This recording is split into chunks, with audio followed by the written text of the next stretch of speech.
Good evening and welcome to tonight's Undaunted, bringing into the news on church stories. I am Oyin Okbala. Let's begin.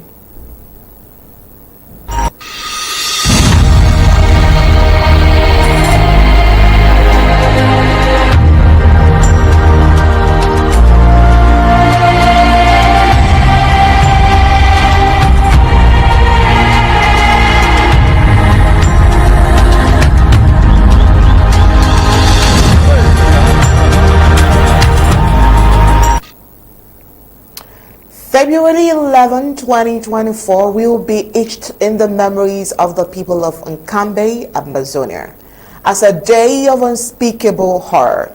The so-called Youth Day festivities meant to be, in quotes, joyous celebration for the people who do not know their root and foundation, but it was marred by a devastating explosion that left 3 students, Emanuela, Cynthia, and Merlin, without limbs.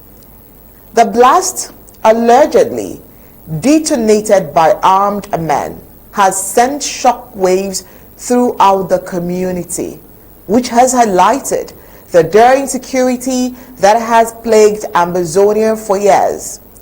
The incident is a reminder that in Ambazonia, insecurity has become the order of the day. The region and nation has been plagued by violence, armed conflict, and lawlessness, not leaving kidnapping, leaving innocent civilians, including children, youth, to bear the brunt of the conflict. The presence of armed men, allegedly vigilantes, has become a constant feature of life in Ambazonia, making it impossible for people to live in peace and security. Ambazonia has been embroiled in a rut that has lasted for years.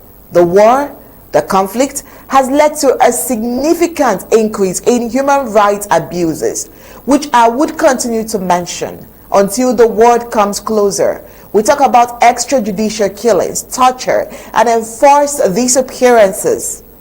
The nation's infrastructure, economy, and social fabric has been severely damaged, leaving thousands of civilians without access to basic necessity.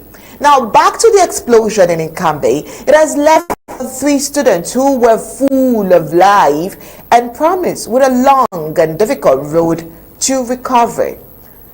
The incident has also raised concerns about the lack of protection for civilians, particularly children, teenagers, and youths in the nation. The risk to life and health is ever present, and the people of Ambazonia are forced to live in constant fear of violence and insecurity. The insecurity in Ambazonia has made it impossible for people to live normal lives like you and I. Armed men are everywhere, and the sound of gunfire and explosion has become a familiar soundtrack. The nation's schools, hospitals, and markets are closed. The people are forced to stay indoors for fear of being caught in the crossfire. The incident in Nkambe is sending an urgent need for a lasting solution to the Ambazonian war. The world must take notice of this humanitarian crisis unfolding in a nation and work towards finding a peaceful resolution to the war. The people of Ambazonia actually, truly, genuinely deserve to live in peace, free from the fear of violence. This is definitely one of the reports we'll be having this night, and we'll provide the little update and more information as they will be made available. But in the meantime, let's get into the headlines of tonight.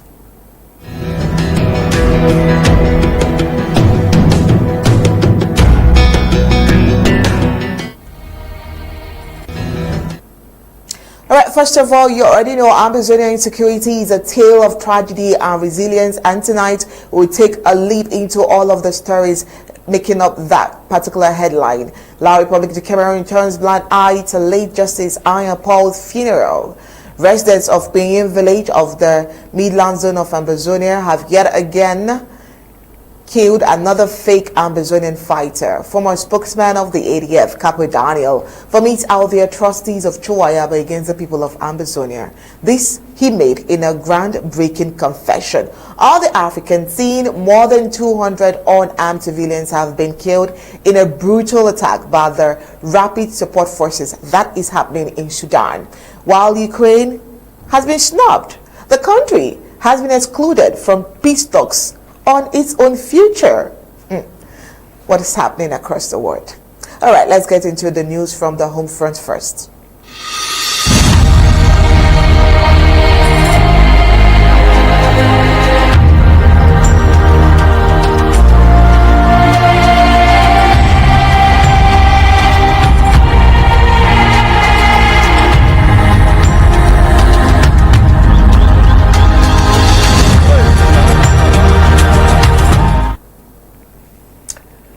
It appears Pinyin is determined to stamp out atrocities from anybody trying to make the community inhabitable.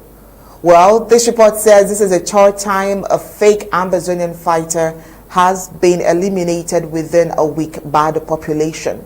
Well, according to eyewitnesses' account, Ayah, a suspected fake Ambazonian fighter in his 30s, was found dead on the streets of Pinyin on Monday, February 17th, 2025, during the morning hours, after a night of altercation at a local drinking spot in the village. Well, eyewitnesses revealed that Ayah got into an argument with a certain guy over a girl, threatening to kill him. In the course of the argument, he left and returned with a gun and shot in the air. Other people who were in the village drinking spot, they tried to intervene, but then that didn't happen. While the colonial police were informed of this and he was taken into custody, his lifeless body was later discovered on the streets on Monday morning. The incident has sparked concern about the relationship between fake fighters and the population, given that they receive massive support from the population in the early days. And this is what Barrister Mbeseha was trying to clarify yesterday. A real Ambazonian fighter would not get into little arguments like this because they understand what the mission is. They understand what the goal is. They have been properly oriented on ways to move, how to act in the society. And so Pinyin at this point, let's get to hear from Barrister Mbeseha, who is also around this night. Barrister Mbeseha, you're welcome to tonight's Undaunted. Thank you very much for having me. All right, and this report, Pinyin, they have eliminated another, in quote, fake Ambazonian fighter. And the storyline, while I took my time to read and analyze the storyline, is so that people can understand a fighter, a real fighter, a fighter like what the Ambazonian cause is for, would not endanger his life in public in the first place, would not go into unnecessary arguments over a girl. I stand to be corrected, but I am well informed that people like Comrade Ghana and a whole lot of them in the military and defense will not be having such person as a fighter. What would you say about this? Well, people can say, and what I know is that, you see, the narrative is a wrong narrative. They have killed somebody. But is that guy fake? No, he's not fake. His name is well known. You see, an Ambazonian fighter, in general he is. He's carrying ADF. And if he's killed, and people are telling the stories that he's accused of whatever thing he was doing, that guy is identifiable by name. Is identifiable by the association to which he belonged. And so the question we should be answering is, if any group in the world of Ambazonia has people like this with specific names, carrying the badge of a particular group, doing what this guy is accused of doing, can that group and those individuals be said to be Ambazonian fighters? The answer is no. And we've had the time to explain that. They are all Ambazonians. But they are not Ambazonian fighters. The Ambazonian people who are fighting on behalf of the Republic. The Ambazonian people who have agreed and done. Not just a group called the ADF. The atrocities are so well enumerated, they don't doubt them. The kidnappings, they don't deny that they did it. The public massacres of people, executions in Guzan Market, they don't deny that. They publicize it. But on whose behalf are they doing all this is the question. Can they be doing this on behalf of the ordinary Batibo man, of the ordinary Guzan man, or the ordinary man living in Bamenda, be in Pinyin, or in Bafut, or in Bale? Certainly not. They are doing it, they are killing their own, because these people they kill, these people from whom they rob, are citizens who are bearing the pains of the war. So if they have been doing this for the past 5, 6, 7 years, and being sheltered, not being touched, who is sheltering them? Can that shelterer of this guy and his group be also fighting for Ambazonia? Surely not. And so it's not just a fake Ambazonian fighter, no. It's a man who is identifiable, his name is well known. He carries the badge, he carries the rank of a group called the ADF. So what the ordinary citizen in Ambazonia, in Cameroon in particular, Cameroon in general, and the world at large, should ask, is this ADF, where this guy carries the badge and does what he's accused of doing, can he be said to be an Ambazonian fighter? Certainly not. Because who is an Ambazonian fighter? We have to define who a rare Ambazonian fighter is. A rare Ambazonian fighter is somebody who is fighting to liberate Ambazonia, to create a state called Ambazonia, not to imprison them within the confines of the enemy, not to be defined by Yaoundé, their enemy. And so that is what it is. This guy, whatever thing he did, I said that taking a law into somebody's hands and killing people is just wrong. But it is somebody who is identifiable, is accused of doing specific things, which all of us agree are wrong. They are not within the spirit of any Ambazonian fighter. And so he is an Ambazonian, but he's not an Ambazonian fighter. He's an ADF fighter that we all agree, or most of us agree, they are fighting for the status quo. In fact, they are the allies of the oppressive regime of Yaoundé. They are the allies of the colonial black on black colonialism. Over to you. Right. So at the end of the day, the distinction is what we need to do to create this clarity. And those who are fighting for the genuine cause, they know themselves. Those who are brought in to confuse the genuine cause, just like this is happening now, they know themselves. And so this is the confusion that is trailing the people. And the people, I think the people also know as well, right? With what you are saying so far, you think that the people know those who are genuine and those who are not for the right cause? Do you think? I'm asking.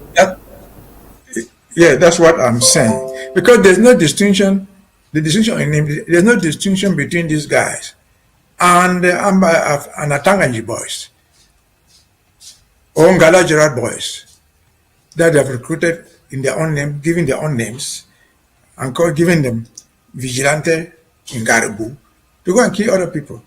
They just take a different name. I don't know what the Vigilante of Ngaribu call themselves, but they are just an arm, one of the names of the satellite fighters created by Yaoundé to bring pain to the Ambazonian ordinary citizen, with the sole aim of forcing you to surrender, of forcing the ordinary guy in Ambazonian to say, had we known that we would suffer like this, we would never have put up a finger to protest against this thing. That's the bottom line. Call it ADF, call it Atanganji boys, call it Ngala Gerard boys, or any other boys somewhere else. They are just different names given to the satellite forces of Yaoundé. That's what I'm saying. Because in true liberation, there's nothing called Amba fighters. Amba fighters have names. What the ASA? We know where they belong. When Akwanga used to belong, he had his own, what do you call it, ALF, whatever you call it. He had the name attached to him. And so we have names, and we agree that this name, ADF, just like Amba Boys of Atanganji, just like the vigilante of Ngala Gerard, are all satellite forces of the Republic of Cameroon. I hope that answers your question. Yes, please. It does. But moving on, let's have this very sad throwback. On February 11, 2024, the Youth Day festivities, the so-called Youth Day festivities in Nkambi, Ambazonian, turned into a nightmare for 3 students whose names we found as Emanuela, Cynthia, and Merlin. The event, which was supposed to be joyous for those who went there, was marred by a devastating explosion, allegedly detonated by armed gunmen, at some point accusing fingers pointing to vigilantes, which left the trio without limbs. The incident shows of the insecurity that have plagued Ambazonia for years, leaving innocent civilians, including children, to suffer the most in the war. The 3 students who were amongst their peers celebrating the Youth Day were suddenly thrust into a life of uncertainty and hardship. The explosion caused by a local explosive device not only took away their lives but also their sense of security and normalcy. The incident left the community in shock and is still leaving them in shock, highlighting the urgent need for a lasting solution to the Ambazonian conflicts. We'll pause here. Undaunted took a ride and found out that these young girls are still in hospital 1 year after. The picture you're seeing on the screen is one that saddens me. Meanwhile, the war, this particular senseless war, which began as a peaceful protest against marginalization, oppression, has escalated into full-blown crisis where innocent people now suffer. The nation has been plagued by violence, displacement, and human rights abuses, leaving thousands of civilians, including women and children, to suffer, just like the one you're seeing on the screen. The insecurity in Ambazonia has had a devastating impact on the infrastructure, economy, and social fabric. Schools, hospitals, and other essential services have been destroyed or forced to close down, leaving the population without access to basic needs. The war has also led to significant increase in human rights abuses. Rape is a regular occurrence on our Undaunted evening bulletin. But despite the tragedy, Emanuela, Cynthia, and Merlin are trying to receive rehabilitation at the Associated Rehabilitation Center for Handicapped in Mao 14. Very sad, they were not born like this. Incidents, violence, and war has made them handicapped. Well, according to reports, the Red Cross is taking care of their medical bills, providing them with the necessary support to recover from their ordeal. The center, which provides rehabilitation to people with disabilities, is at this point trying to build their lives. The question is, how can they rebuild their lives without limbs? While you're trying to answer that question, the story of Emanuela, Cynthia, and Merlin is a testament to the resilience of the Ambazonian people who have been forced to endure unimaginable hardships despite the challenges. They remain hopeful, determined to rebuild their lives and create a better future for themselves and their community. The incident in Nkambi in 2024 is a deep call for urgent need for a lasting solution to the Ambazonian war. The world should take notice of the humanitarian crisis unfolding in the nation and work towards finding a peaceful solution to the conflict. We all know that people like the 3 girls we've mentioned, Emanuela, Merlin, they need a better life. As we all watch, it is essential to remember that the war in Ambazonia is not just a local issue. It should be, and it is, of course, a global concern. The world must come together to support the people of Ambazonia by providing them with the necessary humanitarian aid, protection, and support to rebuild their lives and create better future.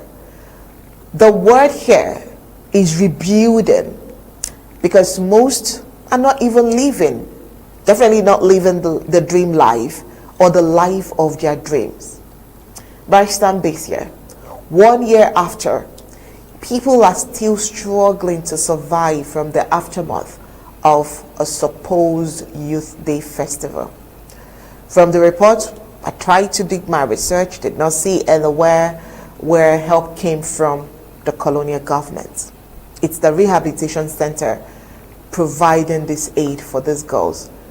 That aside, how can their life get back to normal when they are no longer complete, in quotes? Well, the bottom line is they are never going to regain normal lives, never in their lives. A little child like that with a double amputee, he's ruined, he or she is ruined forever. But again, they're just lucky to be alive. We're talking about just a year ago. Many others of their age and younger have all just been slaughtered and killed. They are not going to see their legs replaced or their eyes replaced. They are just dead. They are dead. And nobody is caring for them, at least not the state. If you pull out those pictures again, I remember this things happened in Cambe. In Cambe, in terms of the Catholic Church, is under the Diocese of Kumbo. But where you find there, those amputees, you find a bishop standing next to them. It's not the bishop of Cambe. It's not the bishop of Bui. It's the bishop of Buya. So how did they find themselves from the Diocese of South Kumbo to the Diocese of Buya, being taken care of, at least being greeted publicly, sympathized with by the Catholic or religious authorities? How did Ngabu happen? How do we know the facts? It was recorded by the Catholic Diocese of Kumbo, who are told and destroyed.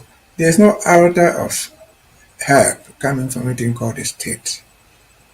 Yes, these are just three. They're like others. Even if they help them, where the home they are supposed to return to, they destroyed their homes. They decimated all their villages. So where do you expect these children even to return to? To stay in the space?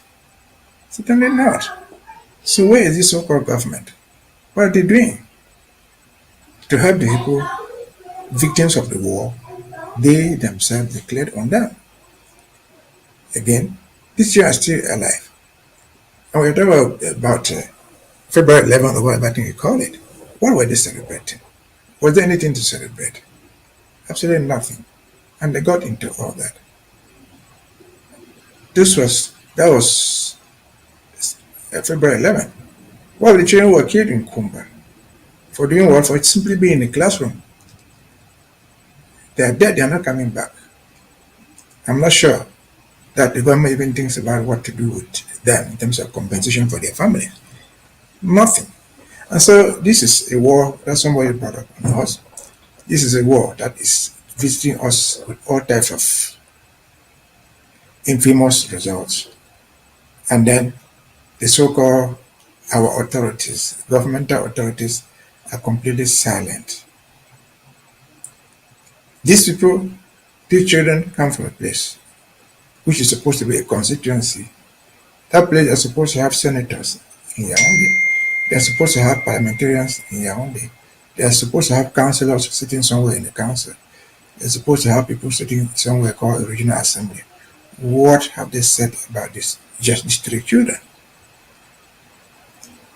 What are they saying? Those new legs they have been given, those artificial legs, they don't cost a lot of money.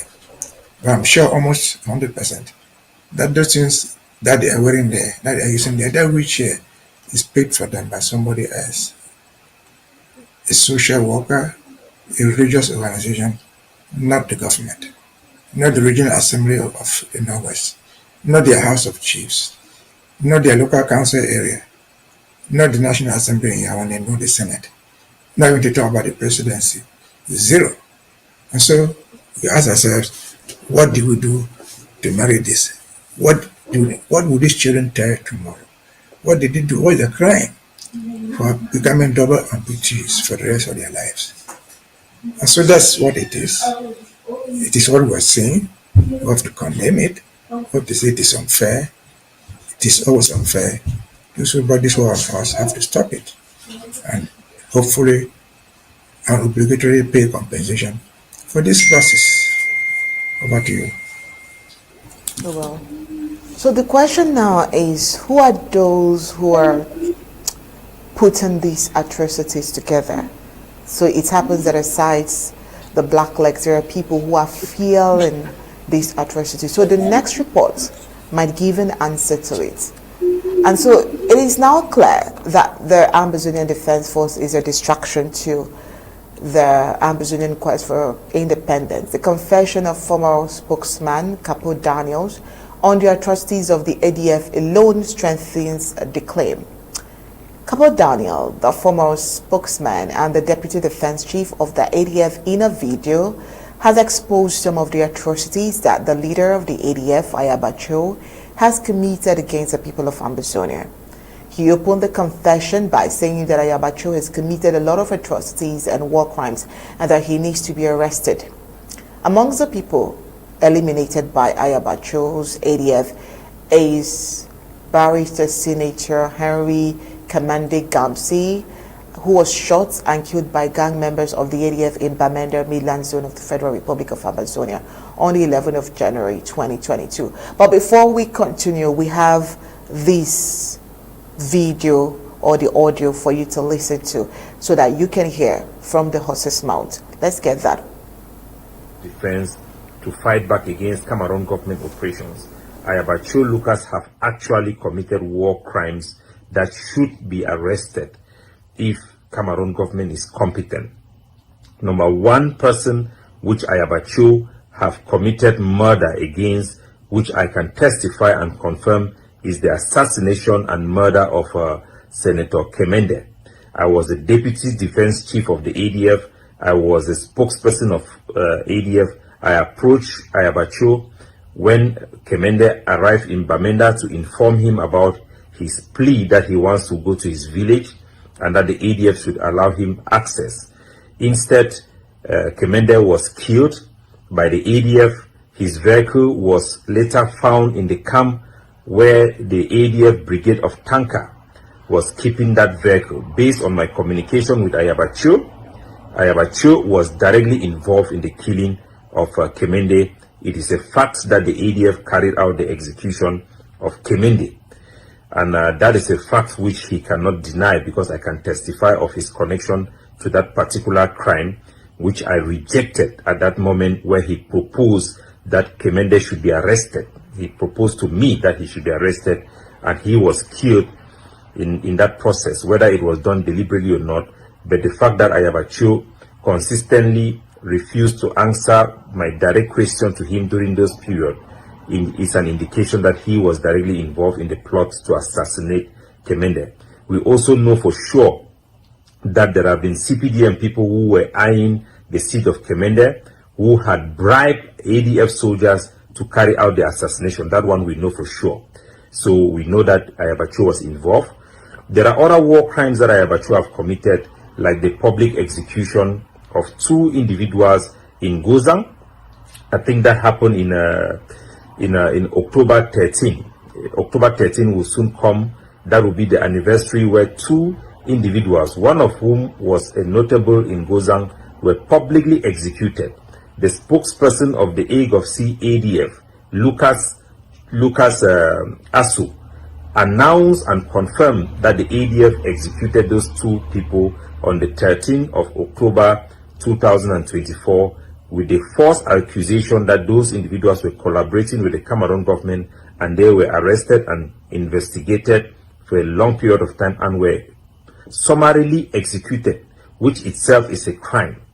It turned out that the Human Rights Watch and other reputable organizations investigated that case and came out with the facts that those individuals were never arrested and investigated by the ADF. The allegations were all false, and those two individuals were simply executed because the Ayabacho have demanded that people should be shown example by killing them so that it would drive fear in the heart of our people. It was all about using terror to intimidate our people in Gozang.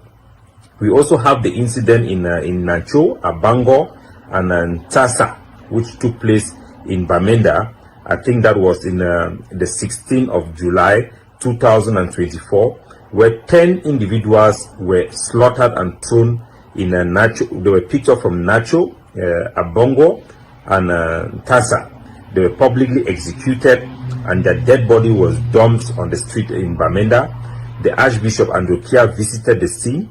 Wilson Musa, who is an investigative journalist in Bamenda, investigated and published results from family members and eyewitnesses.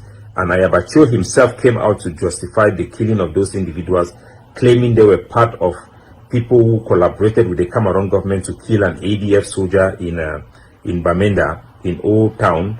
It happens that that ADF was killed because he was involved in a false kidnapping where a Francophone lady was trying to extort money from her family, and he connived with that boy to be kidnapped. That is how that boy was killed by the Cameroon military. It had nothing to do with Francophones' collaboration with the Cameroon military against the ADF, but yet 10 people, majority of them Anglophones, were slaughtered, picked up on that fateful day on the 16th of July 2023. They were killed by the ADF. Ayabacho had claimed responsibility and justified those killings. The killings in Gozang were justified, including Pa Tanu Che, who was the quarterhead of Musang. He was executed in front of his family by the ADF on allegation that he provided pictures that only him took of the dead body of Commander Rambo in Bamenda. The ADF came to his compound. They executed him in front of his family. The ADF have committed war crimes that are well documented, that we know of. They have burned the ancestral home of a palace in EY. They have threatened chiefs unjustifiably to be publicly executed. It is a criminal organization. It is a cartel that is responsible for extortion in the name of tax collection from our people. They have exacerbated the issue of kidnapping for ransom. Ayabacho Lucas deserve to be arrested by the ICC for tangible crimes. Ambazonians will be celebrating this news. The people of Mankon, where he comes from, will be celebrating this news for tangible criminal actions that this group have committed by Ayabacho, under Ayabacho leadership. And I want our people to understand this news. So we have heard the rumors.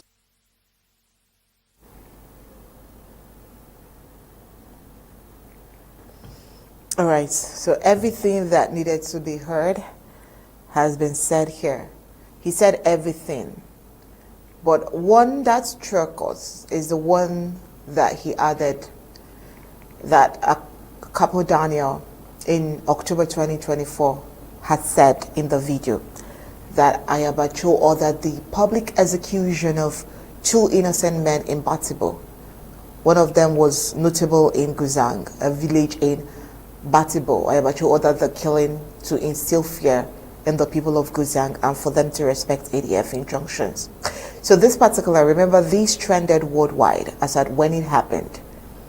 So at this point, Ambazonians who might have been confused about the part that ADF is playing in the liberation war of Ambazonia must now know that the ADF is not different from the colonial masters, and of course the enemy of Ambazonians' quest for independence and freedom. And so the question I asked earlier on, now you'll be able to answer. Barrister Mbeseha, I would have asked you if you are shocked But I think I would ask a few. Are you shocked, amazed, or perplexed by this claim of the ADF at this point? No, I'm not shocked. I'm not shocked by the claim, no.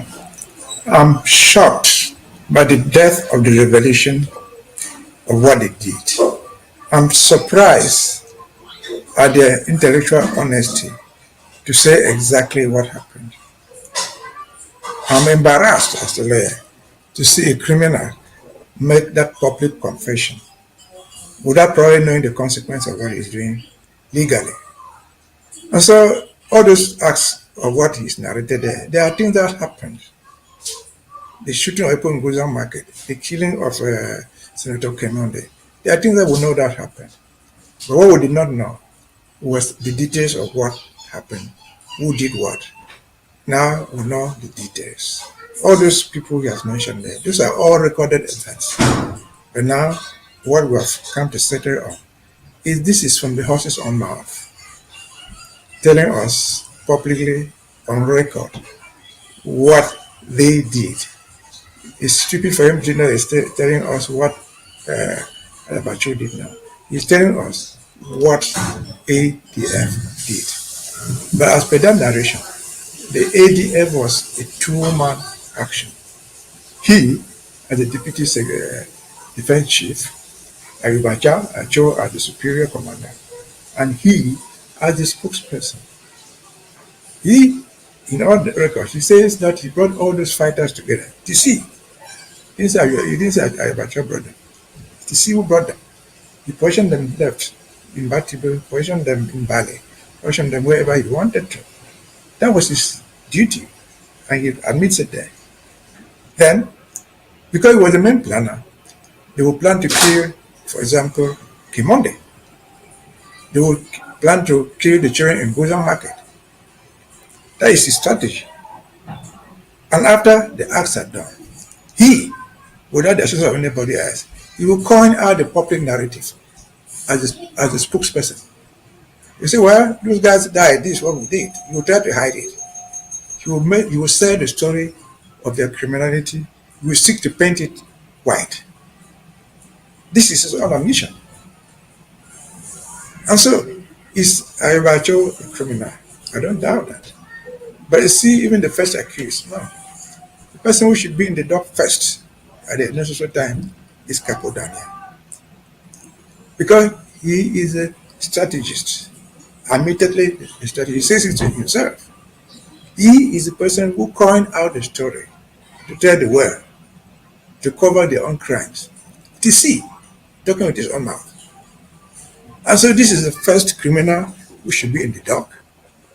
Without more, we don't need any other evidence to prosecute him. That's evidence in his own words, from his own mouth.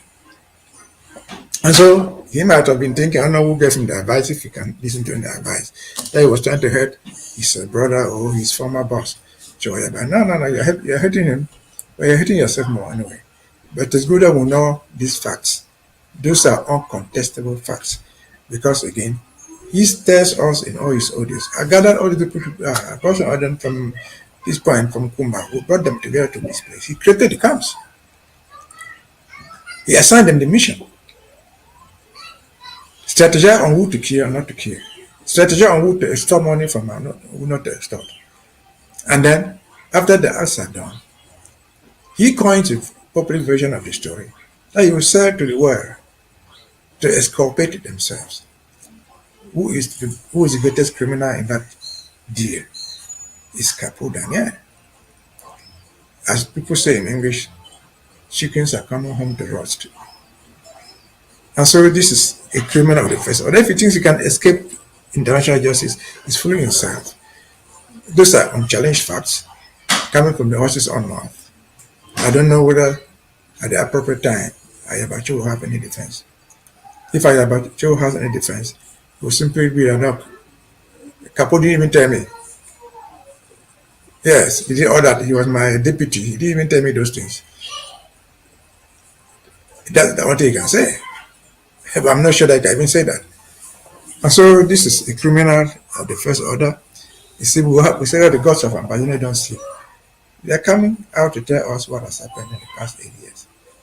And remember that to crown up his last effort, his last activities as deputy chief of the ADF, as spokesperson for the ADF, was in Canada, where he saw how the revolution duped his who went there with him, pretending to do some settlement, took money, is recorded there on audio, and escaped and changed his stand and claimed to have resigned. I think one more than enough evidence to do whatever you want to do with this man. What I doubt is if we ever have the opportunity to walk down the streets of Bamenda or anywhere in Amazonia.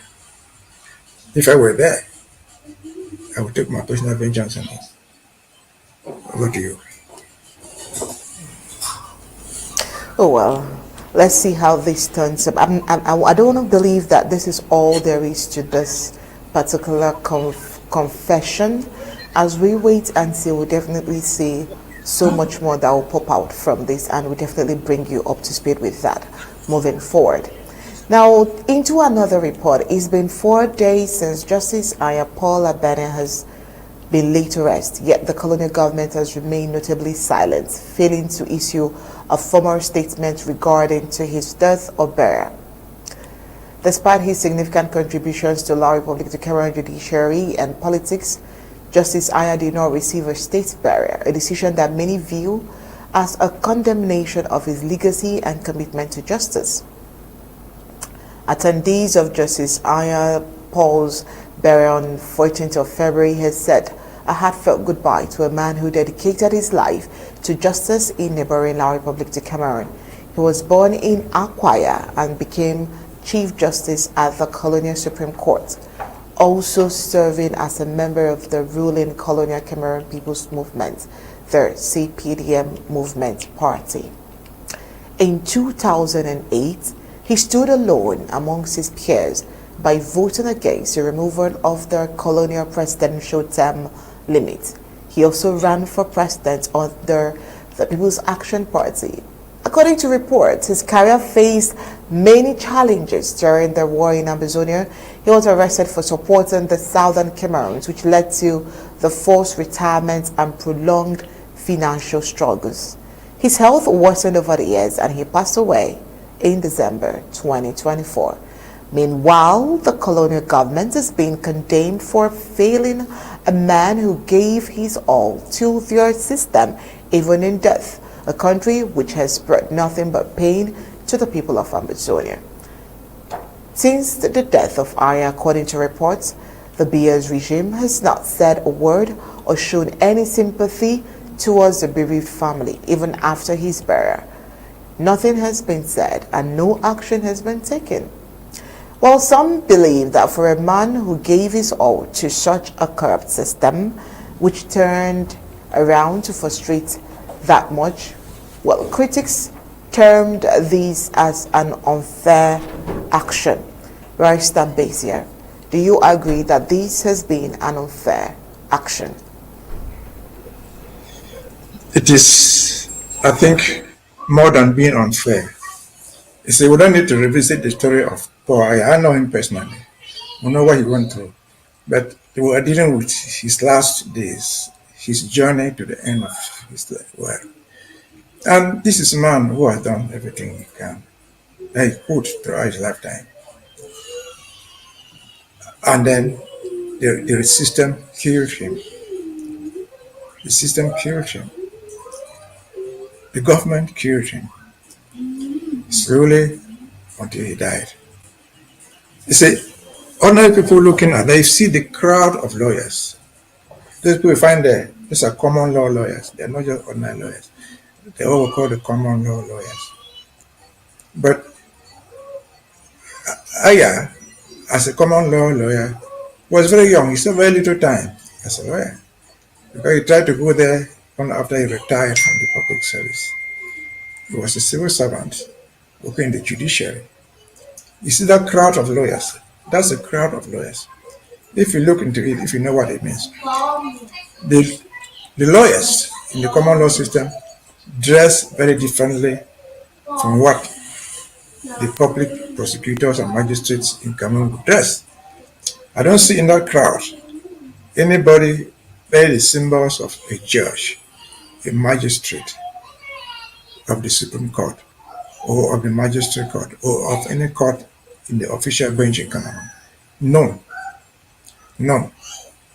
So that's a crowd of civil lawyers, common law lawyers, bearing this man who was, in terms of length, in terms of legal age, a very young lawyer, without the presence of his colleagues with whom he served for donkeys of years in different jurisdictions. He served in Cambe, Rome, he served in Boya, he served in Yaoundé. And by the tradition laid down many years ago, he served in the Supreme Court. The Supreme Court was supposed to be actively visible there. The Supreme Court in their own robes. But I'm not saying one. Maybe they were there. But if they were there, they are not people who should have been missed in the crowd. They should have been taken a public position. Because he was one of them. Not just an ordinary, he was put there.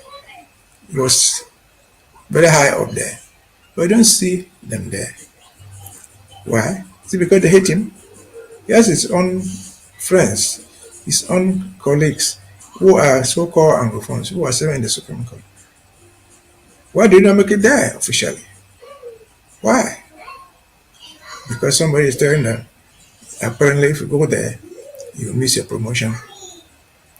Something will happen to you. And so, that's the end of Ayah. That's the end of a hero. That's the end of a person that we all admire. His funeral, his last journey to the world, is a testimony of who the guy was. Again, his story has been told. We don't need to go back to it. I think books will be written about him. Articles will be written. He's gone down as a hero. He has gone down as a legal freedom fighter based on what he did. He didn't even go down so much in terms of fighting for Ambazonians. No. He didn't do anything. He tried to save the CPDM. Even when he was in parliament, he went to parliament as a CPDM guy. He went to parliament as a CPDM guy. But the anger against him was, he said that the law should be respected. Don't change terms in 2008. I became their life enemy. And so, may Ayah all rest in peace. Every good thing has an end. Those who tormented him to his death think they've killed him, but they didn't kill his spirit. And so they think they will live forever. Certainly not. Their own days are coming. They'll be accountable here or in the world beyond. Over to you. All right, thank you so much, Barrister Mbeseha. Thank you so much for your in-depth analysis on all of these issues. Oh, well, this is where I would allow you to go, and we'll continue with the rest of the reports. Thank you once again for being part of Undaunted tonight. Thank you for having me.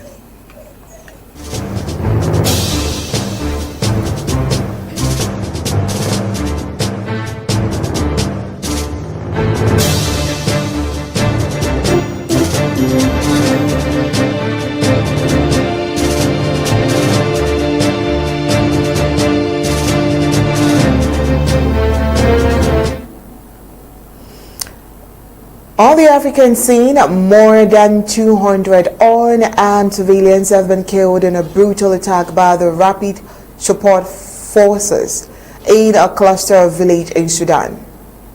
The attacks, which took place over 3 days, occurred in El Kadaris and El Kawat, the areas which is found in the north of White Nile State, where the military had no presence.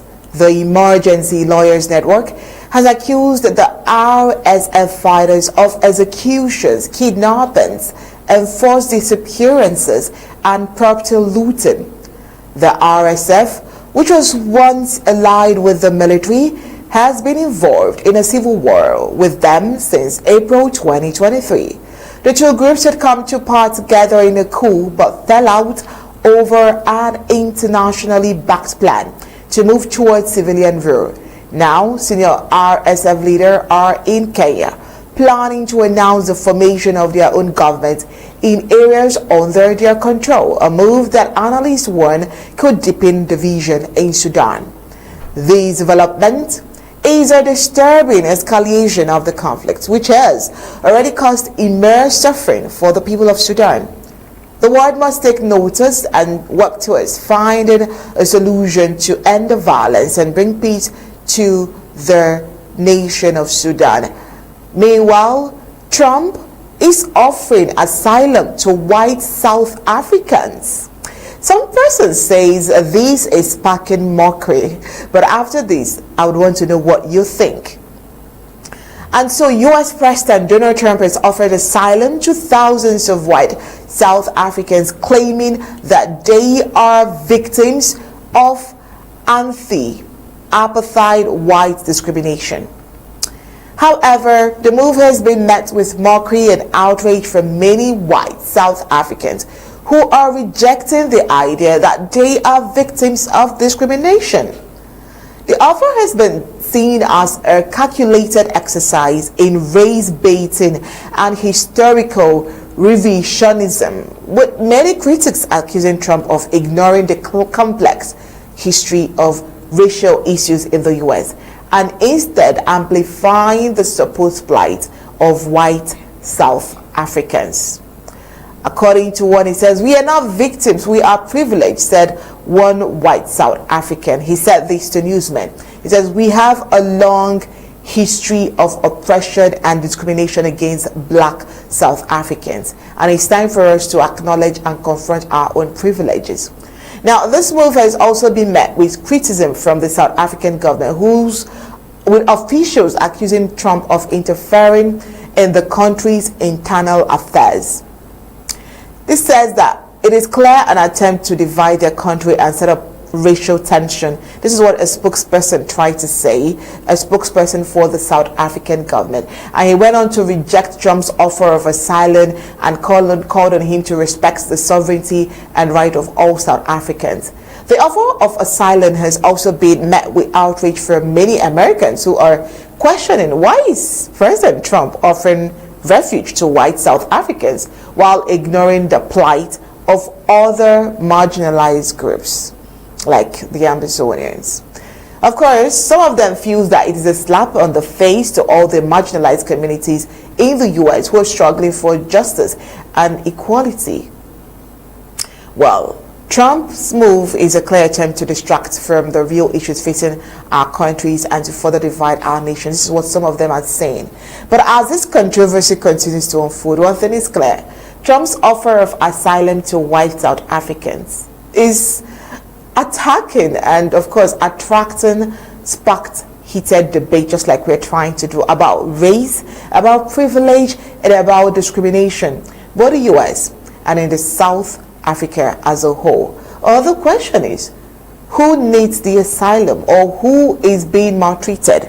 Is it the white South Africans or the black South Africans? Who originally is being maltreated? Oh well, the world is becoming a funny place. But let's get the news across the globe.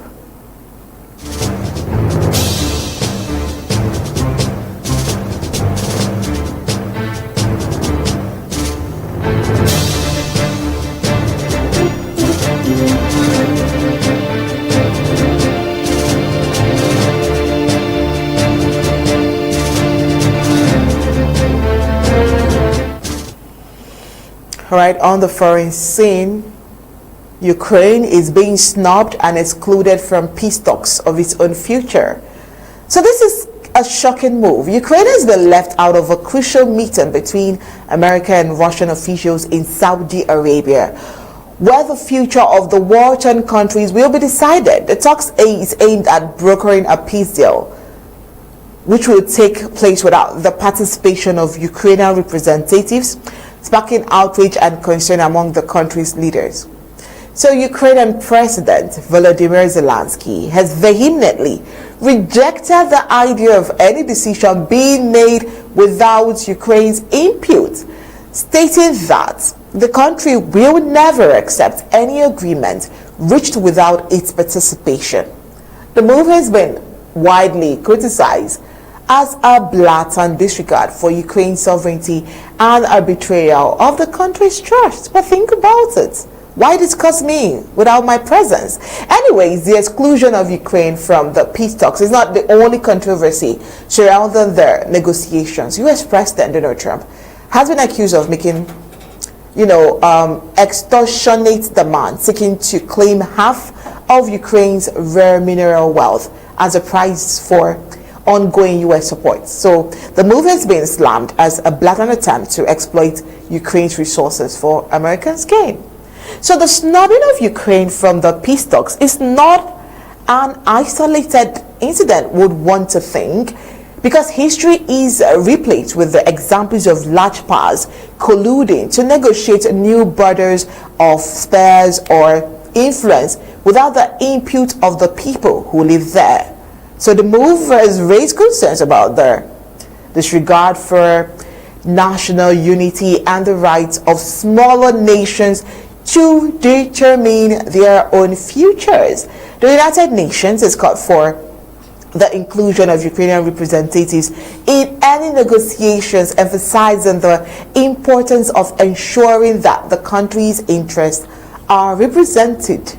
As the peace talks gets underway, the future of Ukraine is actually hanging in the balance. The country has been ravaged by conflicts for approximately 3 years, with thousands of lives, of course, lost and millions displaced. So what is the international community doing? They must ensure that any decision made about Ukraine's future are made with the full participation and consent of the Ukrainian government and people. I mean, that's just logical, right? Anything less would be a betrayal of the country's trust, we want to think, and maybe a disregard for its sovereignty.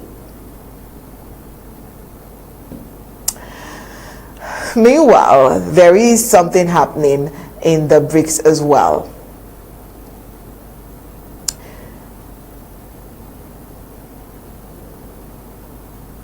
The Brazilian